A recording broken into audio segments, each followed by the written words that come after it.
देखिए, आप पढ़ रहे हैं साधारण ब्याज सिंपल इंटरेस्ट। इसमें काफ़ी टाइप के क्वेश्चन आप पढ़ चुके हैं। आज आपका नए टाइप का पहला क्वेश्चन है। क्वेश्चन दिया है कि एक आदमी किसी निश्चित धनराशि को लगातार 4 वर्षों तक HDFC बैंक में 5% वार्षिक ब्याज की दर से जमा करता है। यदि 4 वर्ष बाद उसे कुल 90,000 रुपये प्राप्त होता है तो बताइए कि वह प्रत्येक वर्ष बैंक में कितना रुपये जमा करता है। क्वेश्चन देखने से क्या लग रहा है, सोल्यूशन काफ़ी बड़ा है ना।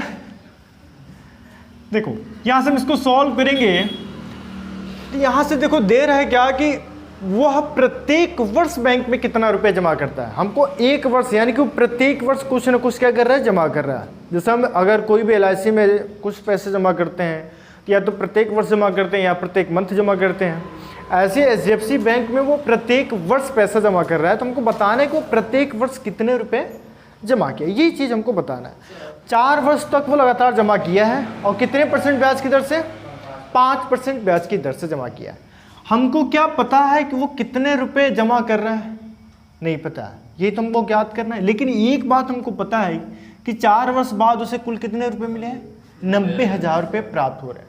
ये 4 वर्ष बाद जो 90,000 रुपये बैंक से प्राप्त हो रहे हैं, क्या इसका सिर्फ मूलधन है? क्या ये मूलधन है? सिर्फ ब्याज भी तो जोड़ा है ना 4 वर्ष का। बैंक ब्याज भी 4 साल का दिया है। तो अगर मूलधन में हम ब्याज जोड़ देते हैं तो क्या हो जाता है, मिश्र धन हो जाता है। यानी कि ये अमाउंट है, मिश्र धन है 90,000 रुपये, इसमें मूलधन भी है हमारा और ब्याज भी है। अगर हमको पता नहीं है कि हम प्रत्येक वर्ष कितना रुपए जमा कर रहे हैं तो सबसे सिंपल होता है कि 100 रुपये मान करके सॉल्व करो, क्योंकि 100 रुपये पे या 100 पे कहो, रुपए कहो या बस 100 कहो, उस पर % निकालना आसान होता है। 100 का 1%, 2%, 2, ऐसे ही 5%, 5।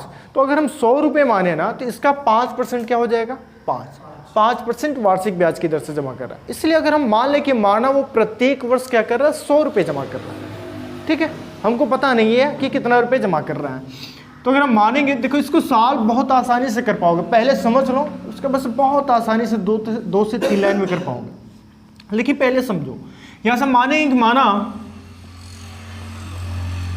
वह प्रत्येक वर्ष 100 रुपये जमा किया, माना वह प्रत्येक वर्ष 100 रुपये जमा करता है।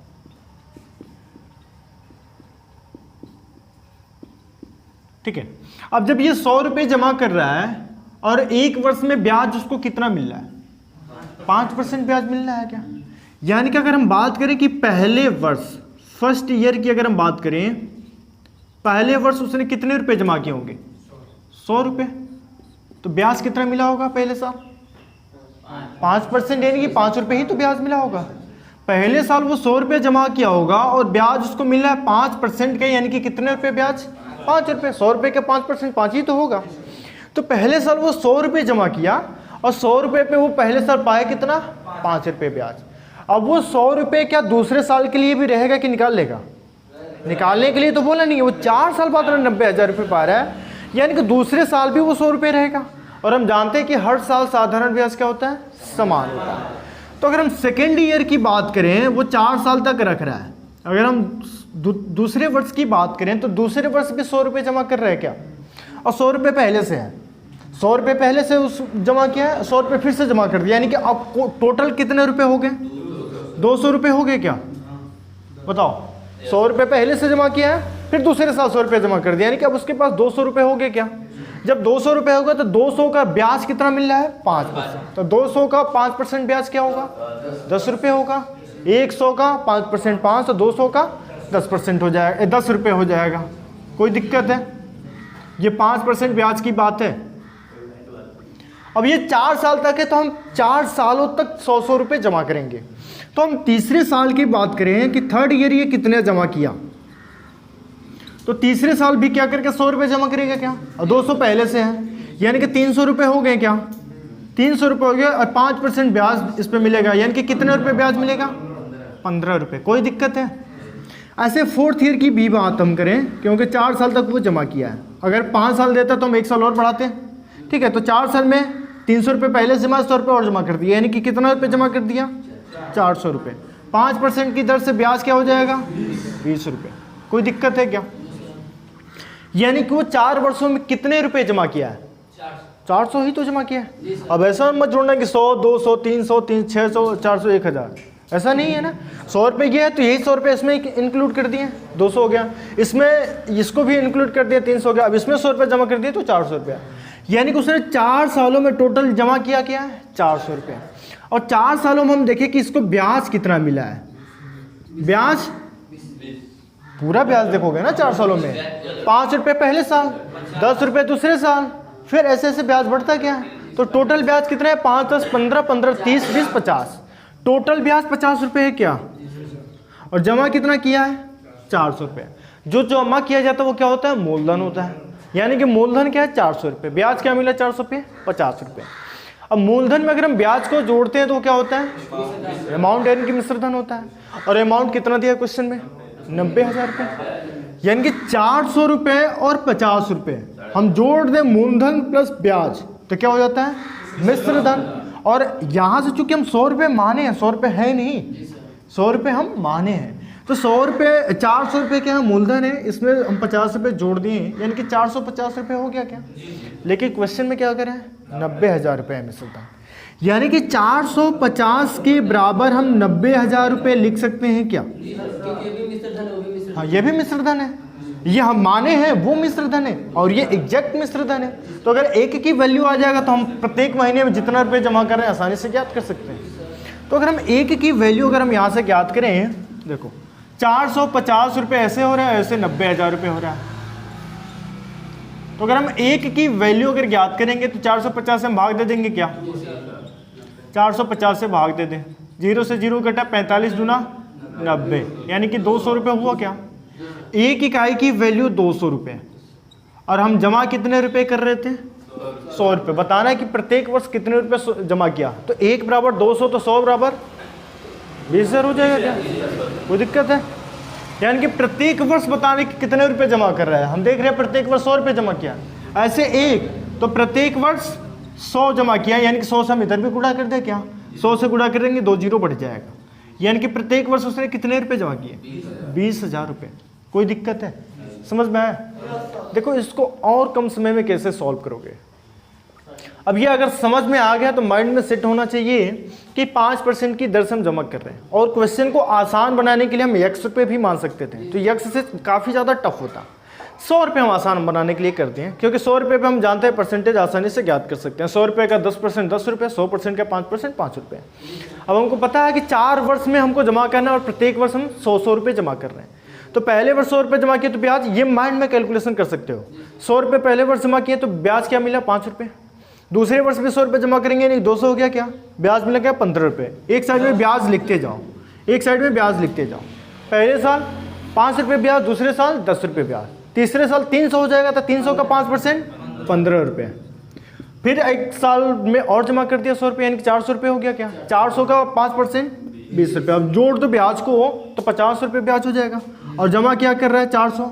400 में हम 50 जोड़ दिए, 450 हो गया क्या? मूलधन में दे रहे हैं 90,000 रुपये, मूलधन 90,000 रुपये। तो हम एक की वैल्यू ज्ञात करेंगे तो 200 रुपये निकल जाएगा, और हम जमा क्या कर रहे हैं प्रत्येक वर्ष? 100 रुपये हैं, तो 100 बराबर क्या हो जाएगा? 20,000 रुपये। बताओ कोई दिक्कत है क्या? कितना कम लाइन में सॉल्व कर सकते हो? 2 से 3 लाइन में सॉल्व कर सकते हो, लेकिन कब? समझ में आना चाहिए। अगर समझ में आ गया तो अभी हम एक क्वेश्चन और देंगे, उसे आप बहुत आसानी से कम समय में सॉल्व करने का प्रयास करिएगा, ठीक है? इसको पहले नोट कर लीजिए। क्या नहीं समझ में आ रहा है? अभी कह रहे थे नहीं समझ में आ रहा। हाँ तो 60 ट्रिक से ही सॉल्व करो ना, बेसिक से थोड़ी सॉल्व करना है, शॉर्ट से सॉल्व करो। एग्जाम में शॉर्ट से ही सॉल्व करना है, ठीक है? ये तो हम आपको समझाने के लिए बताते हैं, क्योंकि अगर हम ये नहीं बताएंगे तो आपको ये नहीं समझ में आएगा, इसलिए हम ये बताते हैं। एग्जाम में तो आपको ऐसे सॉल्व करना है, ऐसे थोड़ी सॉल्व करना है। ऐसे सॉल्व करेंगे पता चला कि 2 घंटे का पेपर है, आपको करना है, हाँ आपको करना है 100 क्वेश्चन, और आप कर पाएंगे 50 क्वेश्चन अगर ऐसे करेंगे तो। लेकिन ये है कि ये आपको समझ में आया रहेगा तभी आप ऐसे सॉल्व कर पाएंगे, ठीक है? अगर हम डायरेक्ट ऐसे बताते तो आपको समझ में आता कि क्या हम कर रहे हैं? नहीं आता। हो गया नोट? क्वेश्चन बोले, एक क्वेश्चन लिखिए और सॉल्व करके बताइए, और थोड़ा जल्दी से बताइएगा, ठीक है ना? जितना जल्दी बता सकते हैं उतना जल्दी, ठीक है? नोट करिए। एक आदमी किसी निश्चित धनराशि को, है सबका? देखिए जिसका नहीं है वो एक बार देख ले, ठीक है ना। क्वेश्चन दिया हुआ है कि एक आदमी किसी निश्चित धनराशि को लगातार 3 वर्ष के लिए 11% ब्याज की दर से बैंक में जमा करता है। यदि 3 वर्ष बाद उसे कुल 36,600 रुपये प्राप्त होता है तो बताइए कि वह प्रत्येक वर्ष बैंक में कितना रुपए जमा करता है। हम मान लेंगे कि माना वो प्रत्येक वर्ष क्या जमा कर रहा है, 100 रुपये, प्रत्येक वर्ष 100 रुपये जमा कर रहा है, तो 100 रुपये पे 11% ब्याज कितना होगा, 11 ही होगा। तो पहले साल ब्याज 11 रुपये हो जाएगा क्या, दूसरे साल 100 रुपये और जमा कर दिया, यानी कि 200 रुपये हो गए। अब 200 रुपये पे 11% ब्याज करेंगे तो 22 रुपये हो जाएगा। तीसरे साल 100 रुपये और जमा कर दिया, यानी कि 300 रुपये हो गए, और 300 रुपये का 11% ब्याज 33 रुपये हो जाए। टोटल ब्याज को जोड़ दो तो 3 2 5 1 6, 3 2 5 1 6, 66 रुपये ब्याज आ गया और 300 रुपये जमा किया है, तो 366 रुपये मिश्र धन हो गया क्या। और क्वेश्चन में मिश्र धन 36,600 रुपये हो रहा है, तो यहाँ से 366 के बराबर 36,600, तो 1 के बराबर 100 कट जाएगा 100 बार में। और वो प्रत्येक वर्ष कितना रुपये जमा किया था, 100 रुपये। दोनों साइड में 100 से गुणा कर दो, तो इधर भी 100 से गुणा करेंगे तो 2 जीरो और बढ़ जाएगा, यानी कि प्रत्येक वर्ष उसने कितना जमा किया, 10,000 रुपये। कोई दिक्कत है क्या, कोई भी समस्या इस टाइप के क्वेश्चन में हो जाएगा? टाइप को चेंज कर दे, चलिए ठीक। देखिए ये टाइप एकदम चेंज है, इस टाइप को हम बताते हैं। क्वेश्चन निश्चित धनराशि का 1/3 भाग 3% की दर से तथा 1/6 भाग 6% की दर से और शेष भाग 8% की दर से निवेश किया जाता है। यदि इन सभी भागों पर 2 वर्ष का साधारण ब्याज 600 रुपये हो तो धनराशि ज्ञात करें। 2 वर्ष का साधारण ब्याज क्या मिला है, 600 रुपये, ठीक है, 600 रुपये मिला है ना साधारण ब्याज। क्वेश्चन में कह रहे हैं 2 वर्ष का साधारण ब्याज क्या है, 600 रुपये। भाग कितना है, 1/3 भाग है, दूसरा 1/6 भाग। हमको मूलधन नहीं पता है, तो इन हर का एलसीएम ले लो, जो हर का एलसीएम आएगा वही मान लेंगे कि मूलधन है। जो भी इस टाइप का क्वेश्चन है हर का एलसीएम ले लो, वही क्या होगा, मूलधन। ठीक है, सब मान ले रहे हैं कि क्या है, मूलधन। पी यानी कि प्रिंसिपल यानी कि मूलधन। कोई दिक्कत है? अब पहला जो कंडीशन दे रहा है वो देखो, 1/3 का 3%, धनराशि का 1/3 भाग। धनराशि 6 है क्या, 6 का 1/3 क्या होता है, 2 होता है। 2 ये मूलधन हुआ क्या पहले के लिए, PRT/100 जो किए थे। 2 टाइम कितना है, रेट कितना है, रेट कितना है, ब्याज की दर 3%, और टाइम कितना है, 2 साल। टाइम दे रहे हैं ना 2 साल।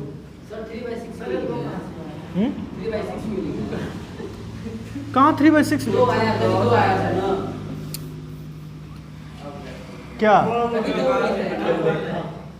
नहीं अभी समझ में आ रहा है। 1/3 और 1/6 है, ये भाग है, ध्यान से समझो, ध्यान से समझो। पहला 1/3 भाग है, दूसरा 1/6 भाग है। 3 और 6 का एलसीएम क्या आएगा, 6। हमको मूलधन नहीं पता है, इसलिए मूलधन मानने 6, इसलिए मानने क्योंकि शेष वैल्यू ज्ञात करने के लिए, शेष वैल्यू हमको नहीं पता इसलिए, तो शेष के लिए वो मूलधन पी हो गया। अब दे रहा है कि धनराशि का 1/3 भाग, वो धनराशि है क्या, 6 है, तो 6 का 1/3 करोगे तो 2 ही तो मिलेगा ना, 2 ही तो मिलेगा। और सिंपल इंटरेस्ट का फार्मूला जानते हो, PRT/100। तो अगर 100 करके रखोगे तो 100 करते जाओ, थोड़ा सा बड़ा होगा, या लास्ट में डायरेक्ट हम परसेंट में कर रहे हैं, 100 से भाग दे देंगे तो 100 ही तो होता है। परसेंट में हम रहने दे रहे हैं, लास्ट में 100 से भाग दे रहे हैं, 100 ही हो रहा है, ठीक है ना।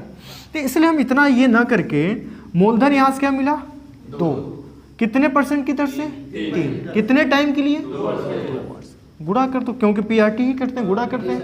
अगर हम इसको परसेंट में ना रखते हैं तब 100 से भाग देते, परसेंट में रख रहे हैं तो बात एक ही है, ठीक है ना। यहाँ से 2 3 6 दूना 12%, ऐसे भी गुणा करेंगे तो 2 3 6 दूना 12 होगा क्या, परसेंट अगर हटाएंगे 100 से भाग देंगे क्या, 12/100 मिल जाएगा क्या, तो वही बात है। क्वेश्चन को आसान बनाने के लिए हम ऐसे कर रहे हैं, ठीक है। अब अगला जो कंडीशन है वो मूलधन का जो राशि है उसका 1/6 भाग। अब इसका 1/6 क्या आएगा, 1 ही तो आएगा ना। अब 1 मूलधन हुआ क्या, अब बताओ रेट क्या है, 8% है क्या, हाँ 6% है, हाँ 6% है, ठीक है ना। 6% रेट है। टाइम क्या है? टाइम सबके लिए सेम है, टाइम 2 वर्ष है, ठीक है ना। अब यहाँ से अगर हम सोल्व करेंगे तो 6 गुणे 2 12, 12 गुणे 1 यानी कि 12% होगा क्या? ये सब आप माइंड में भी कर सकते हैं। ये सब माइंड में नहीं कर सकते हैं क्या? 6 का 1/3 नहीं पता है क्या 2 होगा, और 2 है तो 2 गुणे 3 किए 6, 6 गुणे 2 किए तो 12, 12 मिल गया क्या? अब एक 6 है, 6 का 1/6 क्या होगा? 1 ही तो होगा ना। अब 1 का 6% और 2 साल के लिए तो 6 गुणे 2 12 हो गया क्या? ये सब माइंड में हो जाएगा, ठीक है ना। अब शेष क्या बच रहा है? 2 मूलधन यहाँ से निकल गया, 1 मूलधन यहाँ से निकल गया, 3 मूलधन निकल गया क्या? अब मूलधन हमारे कितना? 6, यानी कि शेष 3 ही तो बचाना है। अब जब शेष 3 है तो इसका रेट क्या है? 8%। टाइम क्या है? 2 वर्ष। पूरा करेंगे तो 8 3 के 24 दूना 48%। ये मिल क्या रहा है? ब्याज मिल रहा है, ऐसा ही मिल रहा है साधारण ब्याज। और क्वेश्चन में साधारण ब्याज कह रहा है 600 रुपये, और यहाँ से अलग अलग ब्याज मिला, सबको ब्याज को जोड़ेंगे तो 600 रुपये के बराबर ही तो होगा ना। तो 48 और 12 जोड़े 60 हुआ, 60 और 12 जोड़े तो 72 हुआ, यानी कि 72% यहाँ से साधारण ब्याज मिला। और क्वेश्चन में कह रहा है 600 रुपये, तो 600 रुपये 72% के बराबर हुआ क्या? परसेंट को हम हटाएं क्योंकि इकाई में हम माने, मूलधन हम इकाई में प्राप्त किए इसलिए परसेंट को हटाएंगे तो 100 से भाग देंगे, जैसे यहाँ से बेसिक वाले में किए थे, ठीक है ना। तो यहाँ से सॉल्व करेंगे 600 रुपये। अब इससे हम उधर गुणा कर दें तो 100 से उधर गुणा हो जाएगा और यहाँ से 72 बचेगा, तो 600 गुणे 100 हम 72 से भी भाग दे देते, यहाँ से 1 इकाई की वैल्यू निकल जाएगा। और मूलधन है कितना? 6 इकाई है। दोनों साइड में हम 6 से गुणा कर दे रहे हैं। मूलधन ज्ञात करने के लिए दोनों साइड में हम 6 से गुणा कर दिए, तो 6 इकाई यानी कि क्या निकल रहा है? मूलधन, ठीक है ना। यहाँ सॉल्व करेंगे तो 6 12 72 और 12 बचे 60, 50 बार में 50 गुणे 100 करेंगे तो 5000 रुपये। कोई दिक्कत है?